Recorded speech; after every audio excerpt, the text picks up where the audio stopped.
الحمد لله نحمده ونستعينه ونستغفره ونؤمن به ونتوكل عليه ونعوذ بالله من شرور أنفسنا ومن سيئات أعمالنا من يهده الله فلا مضل له ومن يضلل فلا هادي له ونشهد أن لا إله إلا الله وحده لا شريك له ونشهد أن سيدنا نبينا مولانا محمدا عبده ورسوله أما بعد فقد قال الله تعالى في القرآن العظيم والفرقان المجيد فأعوذ بالله من الشيطان الرجيم بسم الله الرحمن الرحيم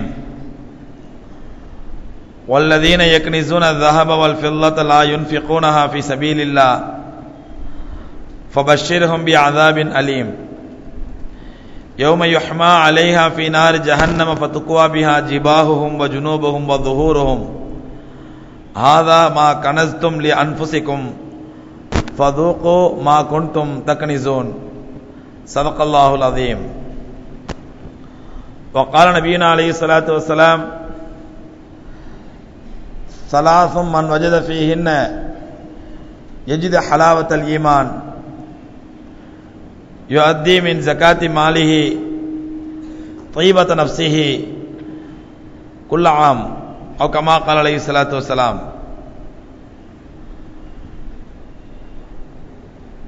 فحينما استخلف أبو بكر الصديق رضي الله عنه وخطب الناس حينما منعوا بعضهم الزكاة الذي كانوا يؤدون إلى رسول الله صلى الله عليه وسلم فخطب الناس فقال لو منعوني قال ما يؤدون إلى رسول الله صلى الله عليه وسلم لقاتلت معهم.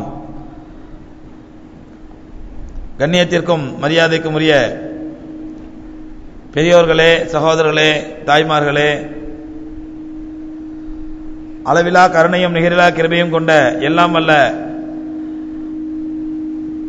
அல்லாஹ் ரப்புல் ஆலமீனுடைய பேரருளாலும் பெருங்கிருபையாலும் புனிதமிக்க ரமதான் மாதத்திலே அல்லாஹ் ரப்புல் ஆலமீன் நம்மை எல்லாம் அவனுக்காக பகலிலே பசித்திருந்து இரவிலே விழித்திருந்து நம்முடைய தூக்கம், நம்முடைய உணவு பழக்கம், நம்முடைய வளமையான ஓய்வு நேரம் இவற்றையெல்லாம் அல்லாஹ்வுக்காக மாற்றி வைத்து அவனுடைய இபாதத்திற்கு முக்கியத்துவம் கொடுத்து அமல் செய்யக்கூடிய பாக்கியத்தை வல்ல ரப்புல் ஆலமீன் நமக்கெல்லாம் வழங்கியிருக்கின்றான். அருமை சகோதரர்களே, ரமதான் மாதத்திலே அல்லாஹ் ரப்புல் ஆலமீன் நோன்பு என்றது ஒரு புனிதமான கடமையை நமக்கு கடமையாக்கி, அந்த நோன்பு என்பது மனிதனை பரிசுத்தப்படுத்தக்கூடிய, மனிதனுடைய பாவங்களிலிருந்து அவனை தூய்மையாக்கக்கூடிய ஒரு அற்புதமான கேடயம் என்று பெருமானார் ஸல்லல்லாஹு அலைஹி வஸல்லம் அவர்கள் நோன்பை பற்றி நமக்கு ஒரு இன்ட்ரோடக்ஷன், ஒரு அறிமுகம் கொடுத்து, இந்த நோன்பை நீங்கள் முறையாக நோற்பதன் மூலமாக, இந்த நோன்பை நீங்கள் முறையாக கடைபிடிப்பதன் மூலமாக உங்களுடைய பாவ அழுக்களிலிருந்தும் உங்களுடைய பாவ நோய்களிலிருந்தும் நீங்கள் பரிசுத்தம் பெற்று அல்லாஹ்வுடைய அருளை பெற்ற நல்லடியார்களாக மாறலாம் என்பதையும் பெருமானார் ஸல்லல்லாஹு அலைஹி வஸல்லம் அவர்கள் நமக்கு இந்த நோன்பினுடைய சிறப்பாக நமக்கு அறிமுகப்படுத்தியிருக்கிறார்கள். ஆனால் அருமை சகோதரர்களே, ரமதான் மாதத்திலே நோன்பு மட்டும்தான் ரமதானுக்கு மட்டும் கடமையாக்கப்பட்டது. ஆனால் நம்மில் சில பேர் எப்படி தவறாக விளங்கிக் கொள்கிறோம் என்றால், தொழுகையும் ரமதானுக்கு மட்டும்தான் கடமையாக்கப்பட்டது போலும் என்று விளங்கிக் கொள்வதனால் ரமதான் மாதத்திலே மட்டும் வழமையாக தொழக்கூடியவர்கள் ரமதான் முடிந்தவுடன் தொழுகையை தூக்கி ஓரமாக வைக்கக்கூடிய ஒரு நிலையை நாம் பார்க்கின்றோம். அதனால்தான் ரமதான் மாதத்திலே நிரம்பி வழியக்கூடிய பள்ளிவாசல்கள் ரமதானுக்கு பிறகு வழமையான காலியா நிலைக்கு வந்து விடுகின்றன. காரணம் என்னவென்றால், நாம் நினைக்கின்றோம் ரமதான் மாதத்திலே மட்டும் தொழுதால் போதும், ரமதான் மாதத்தில் மட்டும்தான் தொழுகை கடமை என்று. அருமை சகோதரர்களே, ரமதானுக்கும் தொழுகைக்கும் எப்படி எந்த சம்பந்தம் இல்லையோ, ரமதானுக்கும் ரமதான் மாதத்திற்கும் தொழுகைக்கும் எப்படி எந்த சம்பந்தம் இல்லையோ, அதுபோன்று ரமதான் மாதத்திற்கும் ஜக்காத்துக்கும் எந்த சம்பந்தம் கிடையாது. பெருமானார் ஸல்லல்லாஹு அலைஹி வஸல்லம் அவர்கள் ரமதான் மாதம் வந்துவிட்டால் வீசும் காற்றை விட வேகமாக சதக்கா செய்வார்கள், தர்மம் செய்வார்கள் என்று ஹதீஸிலே வருகின்றது. தர்மம் என்று சொல்வது அவர்கள் வளமையாக செய்யக்கூடிய தர்மம், சதக்கா. அவர்கள் ஏழைகளுக்கு வறியவர்களுக்கு உதவி செய்யக்கூடிய தர்ம சிந்தனையுடன் செய்யக்கூடிய சதக்கா பொருட்கள், அது ஜக்காத்தை குறிக்காது. ஜக்காத் என்பது ஒரு மூமின் தன்னுடைய செல்வத்திலிருந்து அதற்குரிய நிபந்தனைகளோடு வருடத்திற்கு ஒரு முறை 2.5% செலுத்தக்கூடிய தொகை ஜக்காத். சதக்கா என்பது நாம் விரும்பிய அளவுக்கு விரும்பிய நேரத்தில் விரும்பியவர்களுக்கு எவ்வளவு வேண்டுமானாலும் கொடுக்கலாம், எந்த விதமான நிபந்தனை கிடையாது. சதக்கா செய்வதற்கு, தர்மம் செய்வதற்கு எந்த விதமான விதிவிலக்கும் கிடையாது.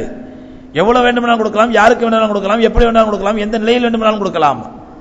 அந்த சதக்காவைத்தான் பெருமானார் ஸல்லல்லாஹு அலைஹி வஸல்லம் அவர்கள் ரமலானிலே வீசும் காற்றை விட வேகமாக செய்தார் என்று வருகிறதை தவிர இந்த ஜக்காத், ஃபர்லான ஜக்காத்திற்கும் ரமலானுக்கும் எந்த சம்பந்தமும் கிடையாது.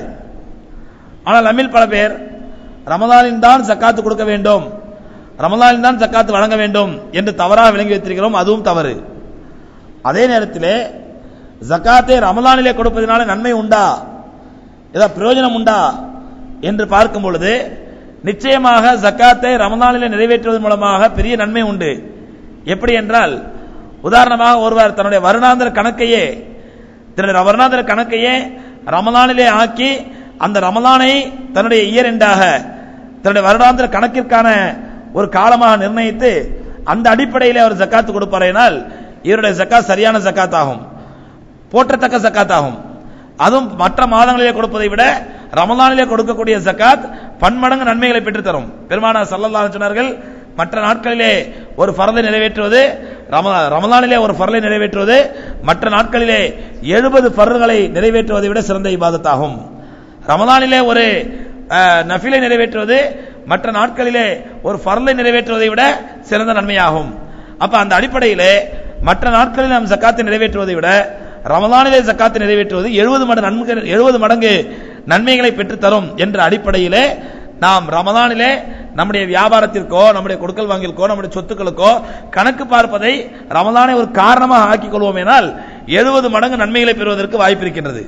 இல்லை என்றால் நாம் எப்பொழுது ஜக்காத்து கடமையோ அப்பொழுதே நிறைவேற்றி விடுவதுதான் ஷரியத்துடைய முறையாகும். உதாரணமாக ஒருத்தருக்கு மார்ச் மாதத்தில் கணக்கு பார்க்கின்றார், மார்ச் எண்டிங்களை கணக்கு பார்த்து அந்த மார்ச் எண்டிங்களை தன்னுடைய வரவு செலவு கணக்குகளை பார்த்து தன்னுடைய லாப நஷ்ட கணக்குகளை பார்த்து தனக்கு சென்ற ஆண்டை விட இந்த ஆண்டு இவ்வளவு லாபம் கிடைத்திருக்கிறது என்று பார்ப்பாரேனால் அந்த மார்ச் மாதத்திலேயே அதற்குரிய ஜக்காத்தை கொடுத்து விட வேண்டும். மார்ச் மாதத்தில் அதனுடைய வக்து வந்து விட்டது, அதனுடைய காலம் வந்து விட்டது, அந்த காலத்திற்கு அவர் மார்ச் மாதத்திலே ஜக்காத்தை கொடுத்து முடித்து விட வேண்டும். அதல்லாமல் மார்ச் மாதத்தில் ஜக்காத்து கடமையாக இருக்க அவர் ரமலான் வரை தாமதப்படுத்துவாரேனால், இன்னும் ரமலான் 5 மாசத்துல வரப்போகுது, இன்னும் 6 மாசத்துல வரப்போகுது, ரமலான் வரை தாமதப்படுத்துவோம் என்று மார்ச் மாதத்தில் கடமையான ஜக்காத்தை ரமலான் வரை அவர் நீடித்து தாமதப்படுத்துவாரேனால் இவர் அல்லாஹ்விடத்தில் குற்றவாளியாகி விடுவார். அல்லாஹ்வுடைய கடமையை தாமதித்த பிற்படுத்திய ஒரு குற்றவாளியாகி விடுவார். எப்படி தொழுகை லொஹர் நேர தொழுகையை அந்த வக்திலே தொழாமல் அவர் அசர் வரை பிற்படுத்துவாரேனால், மகரிப் வரை பிற்படுத்துவாரேனால், கவா செய்வாரேனால் அவர் அல்லாஹ்விடத்தில் குற்றவாளி ஆகிவிடுவாரோ அதுபோன்று ஜக்காத்துக்குரிய நேரம் வந்தவுடன் மார்ச் மாதத்திலே அவர் கடமையாகிவிட்டால் மார்ச் மாதத்திலே கொடுத்து விட வேண்டும், ரமலான் வரும் வரை பிற்படுத்தக்கூடாது. யார் தன்னுடைய கணக்கு பார்க்கும் காலத்தை ரமலானாக நிர்ணயித்துக் கொள்கிறாரோ, வருடா வருடம் ரமலான் மாதத்தில் தான் நான் கணக்கு பார்ப்பேன் என்று கணக்கு பார்க்கும் அந்த கால நிர்ணயத்தை, அந்த அசஸ்மெண்ட் இயர் என்று சொல்வார்களே அந்த வருட கணக்கை ரமலான் மாதத்தை வைத்து கணக்கு பார்ப்பாரோ அவர் ரமலானிலே ஜக்காத்து கொடுப்பது மிக மிக ஏற்றமானது, அதிகமான நன்மைகளை பெற்றுத்தரக்கூடிய காரியம். அந்த அடிப்படையில் தான் ரமலானுக்கும் ஜக்காத்துக்கும் தொடர்பை தவிர மற்றபடி எப்படி தொழுகைக்கும் ரமலானுக்கும் எந்த சம்பந்தமும் இல்லையோ அதே போன்று ஜக்காத்துக்கும் ரமலானுக்கும் எந்த சம்பந்தமும் கிடையாது. ரமலான் வந்தால் தான் ஜக்காத்து கொடுக்க வேண்டும் என்று நினைக்க கூடாது. எப்பொழுது ஜக்காத்து கடமையாகிவிட்டதோ அப்பொழுதே ஜக்காத்தை நிறைவேற்றி விட வேண்டும். ஏனென்றால் சகோதரர்களே, அப்படி ஜக்காத்தை நாம் கொடுக்காமல் பிற்படுத்துவோமேனால் அதனால் மூத்தாகிவிடுவதற்கு வாய்ப்பு இருக்கிறது. இடைப்பட்ட காலத்திலே நமக்கு மரணம் நிகழ்வதற்கு வாய்ப்பு இருக்கிறது, அல்லது நம்முடைய செல்வம் அழிந்து போவதற்கு வாய்ப்பு இருக்கிறது, அல்லது நாம் ஜக்காத்து கொடுப்பதற்குரிய சமயங்கள் சந்தர்ப்பங்கள் வாய்க்காமல் போவதற்கு வாய்ப்பு இருக்கின்றது. அதனால் தான் ரப்புல் ஆலமீன் எச்சரிக்கின்றான், வல்லதீன யக்னிஸூன ذஹப வல் ஃபில்லா, யார் தங்கத்தையும் வெள்ளியையும் சேமித்து வைத்து வலா யுன்ஃபிகூனஹா ஃபீ ஸபீலில்லாஹ், அவற்றை அல்லாஹ்வுடைய பாதையிலே ஜகாத் என்று சொல்லக்கூடிய தர்மத்தை கொடுத்து அதை அல்லாஹ்வுடைய பாதையிலே செலவு செய்யவில்லையோ ஃபபஷ்ஷிர்ஹும் பிஅஸாபின் அலீம், நபியே அவர்களுக்கு கடுமையான வேதனை இருக்கிறது என்று நீங்கள் சுப செய்தி சொல்லுங்கள். அல்லாஹ் சொல்றான். அதாவது கிண்டலாக எச்சரிக்கையாக ரப்பல் ஆலமீன் சொல்கின்றான், அவர்களுக்கு சுப செய்தி சொல்லுங்கள், யார் தங்கத்தையும் வெள்ளியும் சேர்த்து வைத்து செல்வம் பணம் காசுகளை சேர்த்து வைத்து அதற்குரிய ஜக்காத்துகளை முறையாக கொடுப்பதில்லையோ, அதற்குரிய அல்லாஹ் விதித்த அந்த கடமையான தர்மத்தை யார் முறையாக வளமையாக கொடுக்கவில்லையோ அவர்களுக்கு கடுமையான வேதனை இருக்கிறது என்று நபியே நீங்கள் எச்சரியுங்கள். அந்த நாளிலே யௌம யுஹமா அலைஹா ஃபீ நாரி ஜஹன்னம், அந்த நாளிலே அவர்கள் மறுமையிலே அவர்கள் ஜக்காத்து கொடுக்காதன் காரணமாக நரகத்திலே வீசி எறியப்பட்டு அந்த நரகத்திலே ஃபதுக்வா பிஹா ஜிபாஹுஹும் வ ஜுனூபுஹும் வ துஹூருஹும், அவர்களுடைய நெற்றியிலும் அவர்களுடைய நெஞ்சிலும் அவர்களுடைய விலாப்புறங்களிலும் அவர்களுடைய முதுகுகளிலும் அந்த சேர்த்து வைத்த செல்வங்களையே தங்கத்தையும் வெள்ளியையும் உருக்கி அதை வைத்தே அவர்களுக்கு சூடு போடப்படும். அவர்கள் எதை சேர்த்து வைத்தார்களோ, இது எனக்குரிய தங்கம், இது எனக்குரிய வெள்ளி, நான் சேர்த்த சொத்து, இது எனக்குள்ள என்னுடைய அசட் என்று அதை ஜக்காத்து கொடுக்காமல் சேமித்து வைத்தார்களோ அந்த பணம் காசுகளையும் வெள்ளி தங்கங்களையுமே நெருப்பு கங்குகளாக மாற்றப்பட்டு அதை வைத்தே அவர்களுக்கு சூடு போடப்படும். ரப்பல் ஆலமீன் சொல்கிறான், நரக நெருப்பு என்பது சகோதரர்களே ஏதோ அல்லாஹ் ரப்பல் ஆலமீன் வறுத்தெடுப்பான் பொரிச்சு எடுப்பான், இதே அல்லாஹ்க்கு வேலையா போச்சு, எப்ப பார்த்தாலும் நரகத்தில் போட்டு எச்சரிக்கிறது என்பதை நினைக்க கூடாது. ஏதோ இது விளையாட்டு அல்ல. ரப்பல் ஆலமீன் எந்த நேரத்தில் எங்கே எச்சரிக்க வேண்டுமோ அந்த நேரத்தில் மட்டும்தான் நரகத்தை எச்சரிப்பான். இல்லை என்றால் அவனை போல் கிருபையாளன், அவனை போல் அன்பான உலகத்தில் யாரும் கிடையாது, அவனை போல் அடியார்கள் மீது இரக்கமுள்ளவன் யாரும் கிடையாது. ஆக அவ்வளவு இரக்கசாலியான ரப்பல் ஆலமீன் சாதாரணமாக எம்பெருமானார் ஸல்லல்லாஹு அலைஹி வஸல்லம் சொன்னார்கள், ஒரு மனிதன் ஒரு தவறு செய்ய வேண்டும் என்று நியத்து வைத்து விட்டான், ஒரு தவறு செய்ய வேண்டும் என்று மனதிலே உறுதி வைத்து விட்டான், ஆனால் கொஞ்ச நேரம் கழிச்சு அடராய் தப்பாச்சே நம்ம செய்யக்கூடாது என்று அந்த தவறை செய்யாமல் விலக்கிக் கொள்வானேனால் ரப்பல் ஆலமீன் அதற்கே ஒரு நன்மையை எழுதுகின்றான். தவறு செய்யலாம் நினைச்ச மனசுல வருது, அப்புறம் கொஞ்ச நேரத்தில் சச்சா தப்பு நம்ம செய்யக்கூடாது என்று தன்னை விலகிக் கொள்வானே, நான் தவறை விட்டான் விலகிக் கொள்வானேனால் அந்த நினைச்சு விலகிக்கிட்டான் பாருங்க, அதுக்கே அவனுக்கு ஒரு நன்மை எழுதப்படுகிறது பெருமானார் ஸல்லல்லாஹு அலைஹி சொல்றாங்க. ஆனா அதே நேரத்தில் ஒருத்தன் நன்மை செய்யணும்னு சொல்லி மனசுல நியத்து வச்சு நன்மை செய்யணும்னு நியத்து வச்சு அந்த நன்மையை செய்யாவிட்டாலும் கூட நன்மை செய்யணும் நியத்து வச்சா பாருங்க, அதற்கு ரப்பல் ஆலமீன் ஒரு நன்மை எழுதுகின்றான். நியத்து வச்ச பிறகு நீ உள்ளத்தில் வைத்த நியத்தை, உள்ளத்தில் நினைத்த எண்ணத்தை, உள்ளத்தில் கொண்ட உறுதியை, அந்த நன்மையான காரியத்தை செய்து விடுவானேனால் ரப்பல் ஆலமீன் அவனுக்கு 10 மடங்கு நன்மை தருகின்றான். மன் ஜா பில் ஹஸனத்தி ஃபலஹு அஷ்ரு அம்சாலிஹா, யார் ஒருவர் ஒரு நன்மையான காரியத்தை கொண்டு வருவாரோ அவருக்கு 10 மடங்கு கூலி உண்டு ரப்பல் ஆலமீன் சொல்கின்றான். ஆனால் அதே நேரத்தில் உள்ளத்திலே ஒரு தவறை செய்ய வேண்டும் என்று உறுதி வைத்து பிறகு அந்த தவறை செய்யாமல் இருந்தால் ஒரு நன்மை, செய்து விட்டாரேனால் அல்லாஹ் ரப்பல் ஆலமீன் நியாயப்படி பார்ப்பதாக இருந்தால் எப்படி ஒரு நன்மையை செய்தால் 10 மடங்கு நன்மை எழுதுகின்றானோ, ஒரு பாவத்தை செய்தாலும் 10 மடங்கு பாவத்தை எழுத வேண்டும். ஆனால் நன்மையை செய்து விட்டால் மட்டும் 10 மடங்கு நன்மை எழுதக்கூடிய ரப்பல் ஆலமீன் பாவத்தை செய்தால் மட்டும் ஒரே ஒரு பாவத்தை தான் எழுத சொல்கிறான் மலக்குமார்களிடத்திலே, ஒரே ஒரு பாவத்தை எழுத சொல்கின்றான். அந்த அளவுக்கு அல்லாஹ் சுப்ஹானஹு வ தஆலா இந்த அடியார்கள் மீது இரக்கம் உள்ளவன். இவர்கள் எந்த சூழ்நிலையிலும் பாவங்களை சுமந்து நரகவாதிகளாக ஆகிவிடக் கூடாது, எந்த சூழ்நிலையிலும் இவர் நன்மைகளை இழந்து நரகவாதிகளாக ஆகிவிடக் கூடாது என்று அதிகமான இரக்கமுள்ள ரப்பல் ஆலமீன் இப்படியெல்லாம் சில ரூல்ஸ் அண்ட் ரெகுலேஷன்ஸ், சில விதிமுறைகளை வகுத்து கொடுத்து அந்த விதிமுறைகளை கூட தன்னுடைய அடியானுக்கு ஏற்ப, தன்னுடைய அடியானுடைய வசதிக்கு ஏற்ப அதை நெளிவு சுழிவாக ஆக்கி மலக்கு மரத்தில் ஒப்படைத்திருக்கிறான். நீங்கள் இப்படி நெளிவு சுழிவோடு தான் என்னுடைய அடியார்கள் நடந்து கொள்ள வேண்டும் என்று. அப்படிப்பட்ட அல்லாஹ் சுப்ஹானஹு வ தஆலா ஜக்காத்தை நிறைவேற்றாதவர்களுக்கு அவர்கள் சேர்த்து வைத்த செல்வத்தையே நெருப்பாக உருக்கி, அவர்கள் சேர்த்து வைத்த பணங்காசுகளையும் அவர்கள் சேர்த்து வைத்த தங்க வெள்ளியையும் நெருப்பாக உருக்கி அதை வைத்து யௌம யுஹ்மா அலைஹா ஃபீ நாரி ஜஹன்னம ஃபதுக்வா பிஹா ஜிபாஹுஹும், அவர்களுடைய நெற்றியிலும் வ ஜுனூபுஹும், அவர்களுடைய விலாப்புறங்களிலும் வ வுஹூரிஹிம், அவர்களுடைய முதுகுகளிலும் அந்த பொருளை வைத்தே சூடு போடப்படும். அந்த ஜக்காத்தை நெருப்பாக மாற்றப்பட்ட அந்த நெருப்பை வைத்து சூடு போடப்படும். அது மட்டுமல்ல, அது சூடு போற நேரத்தில் அவர்கள் சொல்லப்படும், ஆதா மா கனஸ்தும் லி அன்ஃபுசிக்கும், நீங்க உங்களுக்கான சேர்த்து வச்சீங்களே ஜக்காத்து கொடுக்காம ஏன் பணம், ஏன் செல்வம், ஏன் பொருள் நான் கொடுத்தா, நான் வருஷம் வருஷம் ஜக்காத்து கொடுத்தா நான் போண்டியா போயிடுவேன், நான் ஏழையா போயிடுவேன், நான் சேர்த்து வச்ச செல்வத்துக்கு நான் ஏன் ஜக்காத்து கொடுக்குறோம், ஏன் பணம், அப்படி ஜக்காத்து கொடுக்க ஆரம்பிச்சா பிச்சைக்காரங்களுடைய தொந்தரவு தாங்க முடியாது, வளமையா வர ஆரம்பிச்சிருவாங்க என்றெல்லாம் ஷைத்தான் நம்முடைய உள்ளங்களிலே போட்டு கஞ்சத்தனத்தை போட்டு ஜக்காத்தை நிறைவேற்ற விடாமல் ஆக்கி விடுவானேனால் ரப்பல் ஆலமீன் சொல்கின்றான், ஹாதா மா கனஸ்தும் லி அன்ஃபுசிக்கும், உங்களுக்கு நீங்களே கஞ்சத்தனப்பட்டு ஜக்காத்தை கொடுக்காமல் சேர்த்து வைத்தீர்களே அதுதான் இது. நீங்கள் சேர்த்த செல்வம் தான் இப்பொழுது உங்களுக்கே சூடு போடப்படும் நெருப்பாக மாற்றப்பட்டிருக்கிறது. ஃபதூகு மா குன்தும் தக்னிசூன், நீங்கள் சேர்த்து வைத்த செல்வத்தை இப்பொழுது அனுபவியுங்கள் என்று அவர்களுக்கு சொல்லப்படும். அருமை சகோதரர்களே, ஜக்காத் கொடுக்காததனுடைய விளைவை ரப்பல் ஆலமீன் இவ்வளவு கடுமையாக எச்சரிக்கின்றான். ஏனென்றால் ஜக்காத்துக்கும் நோன்புக்கும் ஜக்காத்துக்கும் ரமலானுக்கும் சம்பந்தம் இல்லை. ஆனால் ஜக்காத்துக்கும் தொழுகைக்கும் ரப்பல் ஆலமீன் தொடர்பு வைத்திருக்கின்றான். ஜக்காத்துக்கும் தொழுகைக்கும் சம்பந்தம் வைத்திருக்கிறான். எப்படி குர்ஆனிலே எங்கெல்லாம் தொழுகையை ரப்பல் ஆலமீன் வலியுறுத்துகின்றானோ, அகீமுஸ் ஸலா எங்கெல்லாம் தொழுகையை நிலைநாட்டுங்கள் என்று சொல்கின்றானோ அந்த அளவுக்கு வாத்து ஜக்கா அதே இணையோடு சேர்த்து ஜக்காத்தை நிறைவேற்றுங்கள் என்பதையும் சேர்த்து ரப்பல் ஆலமீன் சொல்கின்றான். தொழுகையை நிறைவேற்றுவது எவ்வளவு அவசியமோ ஐவேளை தொழுகையை தினந்தோறும் நிறைவேற்றுவது. நான் நேற்று தொழுதுட்டேன் அதனால இன்னைக்கு தொழ வேண்டியதில்லை யாரும் சொல்ல முடியாது. அதான் லோவர் தொழுதுட்டேன் இல்லைங்க திரும்ப அசர் எதுக்கு தொழுவணும் என்று சொல்ல முடியாது.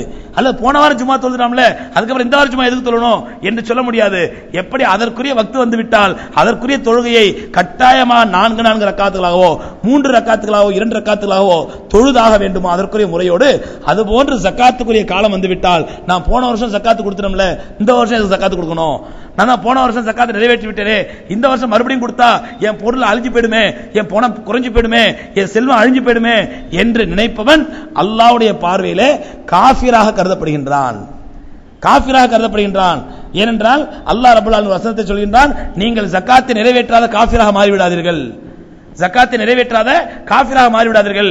எப்படி பெருமானார் ஸல்லல்லாஹு அலைஹி வஸல்லம் அவர்கள் மன் தரக்க ஸலாத்த முத்தஅம்மிதன் ஃபக்து கஃபர், யார் ஒருவன் வேண்டுமென்றே ஜக்காத்தை நிறைவேற்றவில்லையோ, யார் ஒருவன் வேண்டுமென்றே தொழுகை நிறைவேற்றவில்லையோ, தொழுகை விட்டு விட்டானோ, எந்த காரணமும் இல்லை, எந்த ஷரியத் சொன்ன தங்கடமும் இல்லை, எந்த விதமான உதுரும் இல்லை, எதுவுமே இல்லாமல் ஒருவன் வேண்டுமென்றே தொழுகை விடுவானேனால் ஃபக்து கஃபர, அவன் குஃப்ருக்கு நெருங்கி விட்டான். ஏனென்றால் தொழுகை என்பது அவ்வளவு கட்டாயமான கடமை. அதே அளவுக்கு ரப்பல் ஆலமீன் ஜக்காத்தை வலியுறுத்துகின்றான். யார் நீங்கள் மூமின்களே நீங்கள் ஜக்காத்தை நிறைவேற்றாத காஃபிர்களாக மாறிவிடாதீர்கள். அப்ப ஜக்காத்தை நிறைவேற்றாதவர் காஃபிராகிவிட்டார். எப்படி தொழுகை நிறைவேற்றாதவர் காஃபிராகி விடுகின்றாரோ அதுபோன்று ஜக்காத்தை நிறைவேற்றாதவர் காஃபிராகி விட்டார் என்ற வார்த்தையை அல்லாஹ் ரப்பல் ஆலமீன் எச்சரிக்கின்றான்.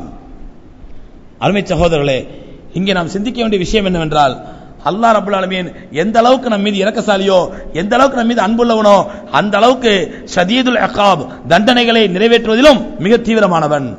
ஷதீதுன் துன்திகாம் பழி வாங்குவதிலும் மிகவும் தீவிரமானவன்.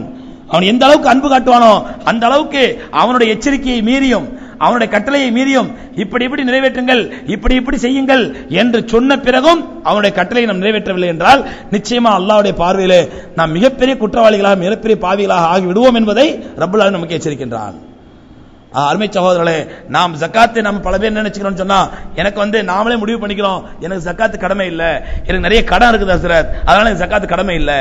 அப்படி எனக்கு கடன் இருக்குது ஜக்காத்து கடமை இல்லை என்று சொல்லக்கூடிய ஒரு செல்வந்தர் அவருக்கு சில கடன்களும் இருக்கலாம் சில சொத்துக்களும் இருக்கலாம், எல்லா மனிதருக்கும் உள்ளது. ஆனா இன்னைக்கு என்ன பண்றேன்னு சொன்னா எனக்கு நிறைய கடன் இருக்குது அதனால எனக்கு ஜக்காத்து கடமை இல்லை என்று சொல்லக்கூடிய செல்வந்தரிடத்துல நீங்க போய் சொல்லலாம், அப்ப உங்களுக்கு ஜக்காத்து கடமை இல்லாத அளவுக்கு உங்களுக்கு கடன் இருக்குதுன்னா அப்ப ஜக்காத்து நீங்க வாங்கலாமே, ஜக்காத்து நீங்க வாங்குங்க என்று சொன்னால் அப்ப மட்டும் ரோஷம் ஒத்துக்கிட்டு வந்துரும். என்னப்பா ஜக்காத்து வாங்க சொல்றீங்களா அப்படின்னு. அப்ப எனக்கு கடமை இல்லைன்னு சொல்லக்கூடியவர் எனக்கு கடன் இருக்குது நிறைய கடன் இருக்குது நான் ஜக்காத்து கொடுக்கிற அளவு கடன் இல்லை அப்படின்னா ஜக்காத்து கொடுக்கிற அளவு கடமை இல்லை என்றா அப்ப கடன் நாளையாக இருந்தால் ஜக்காத்து வாங்குறதுக்கு உரிமை இருக்குது. 4 பேர் கேள்வி ஜக்காத்து வாங்குங்க வாங்கி கடன் அடைச்சிக்கங்க என்று சொன்னால் அந்த செல்வந்தர் கோவம் வந்துடும். என்னப்பா ஜக்காத்து வாங்க சொல்றீங்களா அப்படின்னு சொல்லி. என்ன சகோதரர்களே, இது நமக்கு நாமே ஏற்படுத்திக் கொள்ளக்கூடிய ஒரு திரை. இது நாமே ஏற்படுத்திய திரை அல்ல, நமக்குள் ஓடிக்கொண்டிருக்கக்கூடிய ஷைத்தான் ஏற்படுத்திய திரை. ஜக்காத்தை கொடுக்க விடாமல் தடுப்பதற்கு என்னென்ன திரைகளை ஏற்படுத்த முடியுமோ அத்தனை திரைகளும் ஷைத்தான் ஏற்படுத்துவான். ஏன் ஜக்காத்து கொடுக்கறதுனால அவனுக்கு என்ன பிரச்சனை? நீங்க ஜக்காத்து கொடுக்கறதுனால ஷைத்தானுக்கு என்ன ப்ராப்ளம்?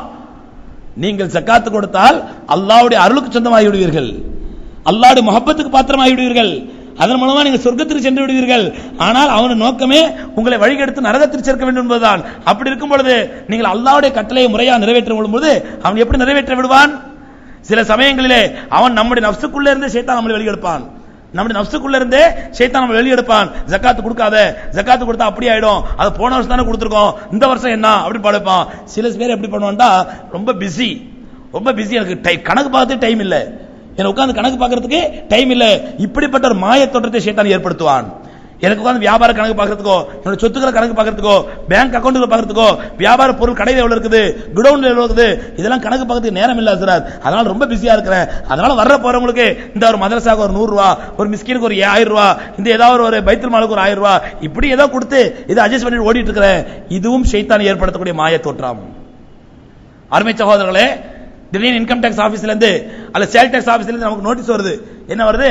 நீங்க 2 வருஷமா கணக்கு கொடுக்கல, ஒரு குறிப்பிட்ட டியூ டேட் போட்டு இந்த டேட்டுக்குள் நீங்கள் முறையான கணக்கை செலுத்தவில்லை என்றால் நாங்க ரெய்டுக்கு வர வேண்டியிருக்கும். உங்களுடைய குடோன் வந்து ரெய்டு பண்ணுவோம், உங்களுடைய கடையை வந்து ரெய்டு பண்ணுவோம், உங்க வீட்டில் உள்ள சொத்துக்களை வந்து ரெய்டு பண்ணுவோம், எல்லாத்தையும் ரெய்டு பண்ணி நாங்கள் சில சமயங்களே சீஸ் பண்ண வேண்டியிருக்கும். உங்களுடைய சொத்துக்கள் வருமானத்திற்கு அதிகமாக இருந்தால், கணக்கு பாட காட்டப்படாத பிளாக்காக இருந்தால் நாங்கள் அதை கைப்பற்ற வேண்டியிருக்கும் என்று இன்கம் டாக்ஸ்ல இருந்தோ அல்லது சேல் டாக்ஸ்ல இருந்தோ ஒரு எச்சரிக்கை நோட்டீஸ் வந்துவிட்டால் அந்த நேரத்தில் எவ்வளவு அவசர அவசரமா கணக்கு பார்ப்போங்க. அந்த நேரத்தில் இன்கம் டாக்ஸ் பதில் அனுப்போமா, நான் ரொம்ப பிஸிங்க, எனக்கு கணக்கு பார்க்க நேரம் இல்லை, அதனால இப்ப என்னால முடியாது என்று அந்த வியாபாரி கணக்கு பதில் அனுப்புவாரா?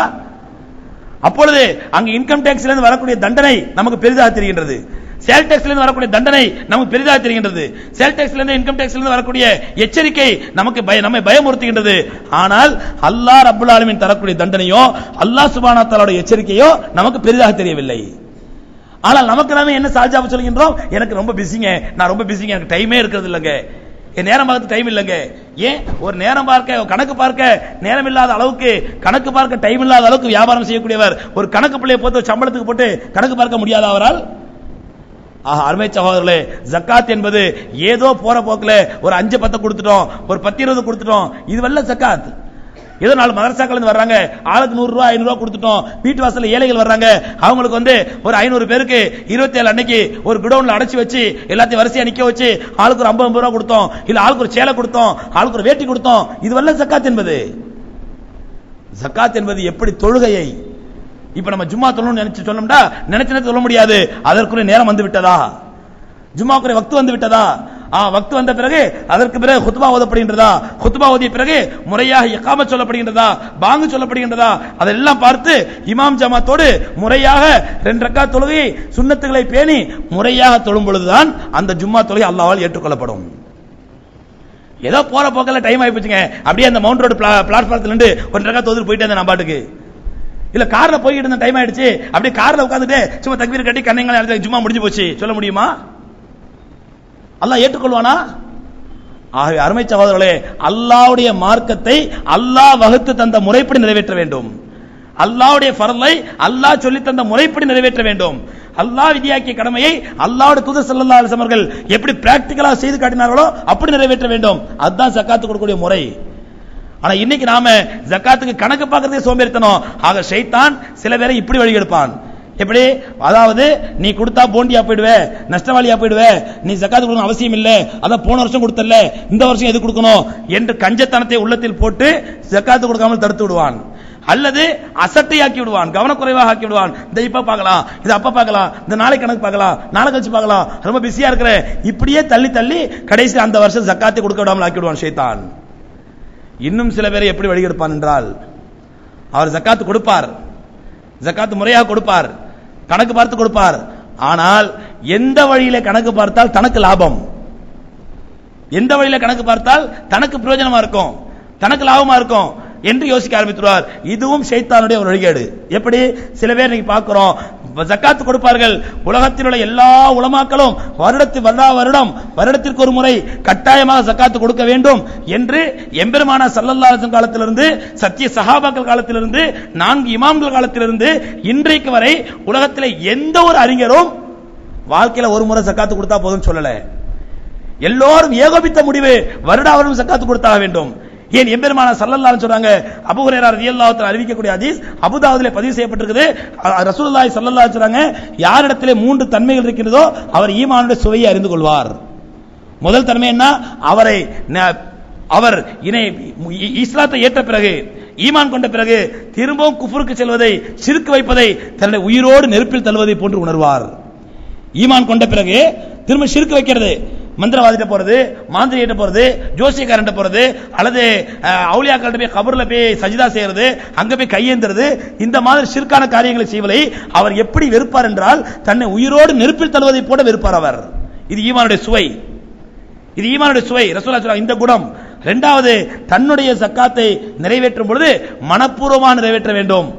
தன்னோட ஜக்காத்தை நிறைவேற்றும் பொழுது இது வேற தொந்தரவுப்பா, வருஷம் வருஷம் நான் கஷ்டப்பட்டு வேறு விஷயம் சம்பாதிக்கிறேன், வருஷம் வர இந்த அளவுக்கு அழுவு வேண்டியிருக்குது, இதுக்கு வேற கொடுக்க வேண்டியது. நீ சில பேரை பார்ப்போம் ஜக்காத் கொடுப்பாங்க, என்ன ஹஸ்ரத் நோம்புன்னு வந்துட்டா எவ்வளவு செலவு வந்துருது, எவ்வளவு கொடுக்க வேண்டியது என்று சலித்துக் கொள்வார்கள்.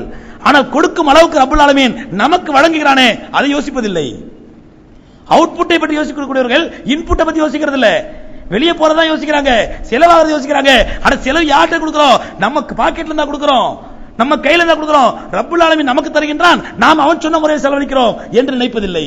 ஆகவே அப்படி சலித்துக் கொள்ளாமல் மனப்பூர்வமாக அல்லாஹ் ரப்பல் ஆலமீன் எனக்கு கொடுத்த பெரிய பாக்கியம், என்னை ஜக்காத்து கொடுக்கிறவன் ஆக்கியிருக்கிறான். அதே அல்லாஹ் நாடி இருந்தால் என்னை ஜக்காத்து வாங்கக்கூடிய நிலைக்கு ஆக்கியிருந்தால் என்னுடைய நிலைமை என்ன ஆகும்? நீங்க ரப்பல் ஆலமீன் ஜக்காத் கொடுக்கிற அளவுக்கு ஆக்கியிருக்கிறான், ஆனால் அல்லாஹ் நாடி இருந்தால் என்னை ஜக்காத் வாங்கும் நிலைக்கு ஆக்கியிருந்தால் நான் இன்னும் என்னுடைய நிலை என்ன ஆகும் என்று யோசித்து அல்லாஹ்வுக்கு நன்றி செலுத்திய நிலையில் ஜக்காத்தை நிறைவேற்ற வேண்டும். மனப்பூர்வமாக ஜக்காத்தை கொடுக்க வேண்டும். மூன்றாவது பெருமானா, இரண்டாவது குணம், மூன்றாவது பெருமானா ஸல்லல்லாஹு அலைஹி சொன்னார்கள், யுஅத்தி ஜக்காத்த மாலிஹி குல்ல ஆம், வருடா வருடம் தன்னுடைய பொருளுக்கு ஜக்காத்தை கொடுக்க வேண்டும். இந்த மூன்று குணங்களை யார் பெற்றுக் கொள்வாரோ, மூன்று குணங்களை, முதலில் அவர் ஈமான் கொண்ட பிறகு ஷிர்க் செய்வதை நெருப்பில் தள்ளுவதை போன்று உணர்வது, இரண்டாவது தான் கொடுக்கக்கூடிய ஜக்காத்துகளுக்கும் தர்மங்களுக்கும் மனப்பூர்வமாக சந்தோஷமாக மகிழ்ச்சியாக, எப்படி ஆயிஷா ரலியல்லாஹு தஆலா அன்ஹா ஒரு ரியாலை எடுத்து அல்ல ஒரு திர்ஹமை எடுத்து சதகா செய்தால் கூட அந்த திர்ஹமை எடுத்து வீட்டிற்குள் கொண்டு போய் அந்த திர்ஹத்தின் மீது அத்தரை தடவை சதகா செய்வார்களாம் ஆயிஷா ரலியல்லாஹு தஆலா அன்ஹா. ஏழைகளுக்கு தர கொடுக்கிறோம், ஏன் இதில் அத்தனை தருகிறேன் சொல்லும்போது, இது நான் ஏழைகளுக்கு கொடுத்தால் கூட அல்லாஹ்வுடைய ஹஸானாவில் பாதுகாக்கப்படுகிறது, எனக்காக பாதுகாக்கப்படும் பொருள் வாசனையோடு அல்லாஹ் எடுத்து செல்லட்டும். அந்த அளவுக்கு கண்ணியப்படுத்தி ஆயிஷா ரலியல்லாஹு தஆலா சதகா செய்வார் என்று ஹதீஸில் காணப்படுகின்றது. ஆக அப்படி தான் கொடுக்கக்கூடிய ஜக்காத்தை மனப்பூர்வமாக நிறைவேற்ற வேண்டும். மூன்றாவது ரசூலுல்லாஹ் சொன்னாங்க, குல்ல ஆமின், வருடா வருடம் தன்னுடைய பொருளின் தன்னுடைய செல்வத்தின் ஜக்காத்தை நிறைவேற்ற வேண்டும். அதே மாதிரி அபூபக்கர் சித்திக் ரலியல்லாஹு தஆலா சொன்னாங்க, ஹலீஃபா பொறுப்பை ஏற்ற பிறகு மக்கள் எல்லாம் ஜக்காத் கொடுக்க மாட்டோம் மறுத்து, ஒரு சில மக்கள் மறுத்த பொழுது சொன்னாங்க, லவ் மனஊனி இகாலமா யுஅத்துன இலா ரசூலில்லாஹி ஸல்லல்லாஹு அலைஹி வஸல்லம், பெருமானார் ஸல்லல்லாஹு அலைஹி காலத்திலே ஒட்டகத்தையும் ஒட்டகம் கட்டும் கயிற்றையும் சேர்த்து ஒருத்தர் ஜக்காத் கொடுத்து, நான் ஹலீஃபாவான பிறகு நான் ஒட்டகம் மட்டும் தான் ஜக்காத் கொடுப்பேன், அந்த கயிற்றை தரமாட்டேன் என்று மறுப்பாரேனால் லகாத்தல்து மாஹும், அவரோடு நான் ஜிஹாத் செய்ய தவற மாட்டேன். அபூபக்கர் ரலியல்லாஹு தஆலா ஞானம் இல்லையா, அறிவு இல்லையா? நௌதுபில்லா. ஏன் ரசூலுல்லாஹ் காலத்துல தான் கொடுத்தாரு ஜக்காத்தை, ஏன் மறுபடியும் உங்க காலத்துல கொடுக்கணும்? அபூபக்கர் சொல்லவில்லையே, ரசூலுல்லாஹ்வுடைய காலத்திலே ஒட்டகம் ஒட்டக கயிறும் கொடுத்து, என் காலத்திலே ஒட்டகம் மட்டும் தான் தருவேன், கயிறு தரமாட்டேன் என்று சொன்னாலும் அவனோடு நான் போரிடுவேன். ஆயிரக்கணக்கான ஆதாரங்கள். எம்பெருமானார் ஸல்லல்லாஹு அலைஹி சபையில ஒரு சஹாபி, இரண்டு சஹாபி பெண்மணிகள் வந்தார்கள், கையில தங்க காப்பு அணிந்திருந்தார்கள். பெருமானார் ஸல்லல்லாஹு அலைஹி அவங்களை பார்த்து கேட்டாங்க, இதனுடைய ஜக்காத்தை நிறைவேற்றி விட்டீர்களா? இதனுடைய இந்த வருட ஜக்காத்தை நிறைவேற்றி விட்டீர்களா? அந்த பெண்மணி சொல்றாங்க, இல்லை யா ரசூலல்லாஹ். பெருமானார் ஸல்லல்லாஹு அலைஹி சொன்னாங்க, அப்படி என்றால் மறுமையிலே நெருப்பினால் ஆன காப்பு உங்களுக்கு அணிவிக்கப்படுவதற்கு நீங்கள் ஆயத்தமாகிக் கொள்ளுங்கள். உடனடியாக அந்த பெண்மணிகள் அந்த கையில் இந்த காப்பை கட்டி அப்படியே ரசூலுல்லாஹ்வுடைய பைத்துல் மாலிலே போட்டார்கள். ஏன் பெருமானார் ஸல்லல்லாஹு அலைஹி எச்சரிக்கை அந்த சஹாபி பெண்மணி, யார சொல்லலாம், நான் தான் மோத்து போன வருஷம் கொடுத்துனமே, இந்த வருஷம் எது கொடுக்கணும்? அல்ல ரசூலுல்லாஹி ஸல்லல்லாஹு அலைஹி வஸல்லம், நீ போன வருஷம் கொடுத்தலமா, அப்ப பிரச்சனை இல்லை, இந்த வருஷம் ஜக்காத் கொடுத்தியா என்று ஏன் கேட்டார்கள்? இப்படி சகோதரர்களே, ஒரு பெண் தான் சேமித்து வைத்திருக்கும் நகை 10.25 பவுனை விட 87 கிராமை விட அதிகமாகிவிட்டால் 10.25 பவுன் வரை ஒரு பெண்ணுக்கு விதிவிலக்கு. ஏனென்றால் அல்லாஹ்வுடைய பார்வையிலே, ஷரியத்திலே பார்வையிலே 10.25 பவுன் வரை தான் ஒரு பெண் தன்னுடைய உபயோகப் பொருளாக, தன்னுடைய அலங்கார பொருளாக நகையை பயன்படுத்தலாம். 10.25 பவுன் வரை ஒரு பெண் அலங்காரம் செய்து கொள்வதற்கு அனுமதி. 10.25 பவுனை தாண்டி விட்டால் அது அலங்கார பொருள் அல்ல, உபயோகப் பொருள் அல்ல, அது ஒரு அசட், அது ஒரு சொத்து, அது ஒரு வியாபார பொருள்.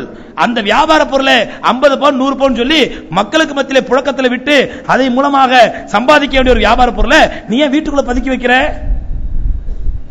நமக்கு ஒரு மாசத்துக்கு தேவையான பொருளை, அரிசியை வீட்டில் வைத்திருந்தால் அது உணவுப் பொருள்.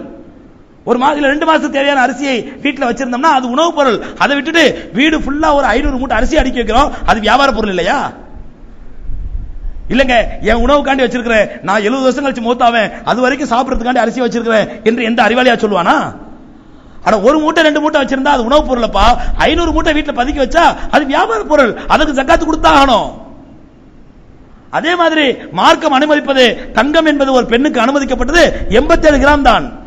10.25 பவுன் வரை ஒரு அலங்கார பொருள், நீ பயன்படுத்தும் பொருள், அதுக்கு ஜக்காத் தேவையில்லை. 10.25 தாண்டி விட்டால் அது வியாபார பொருள், அது ஒரு சொத்து. அதையே நீ வீட்டில் கொண்டு போய் முடக்கி வைக்கிற, அதையே நீ பீரோல 50 பவுன் 100 பவுன் வைக்கிற, இல்லங்க எனக்கு தேவைப்படுது, அப்பதான் எனக்கு பெருமை, அப்ப அதுக்கு வருஷம் ஜகாத்தை கொடு. இது ஷரியத்துடைய நியாயமான பார்வை, அல்லாஹ் ரப்பல் ஆலமீனுடைய யதார்த்தமான பார்வை.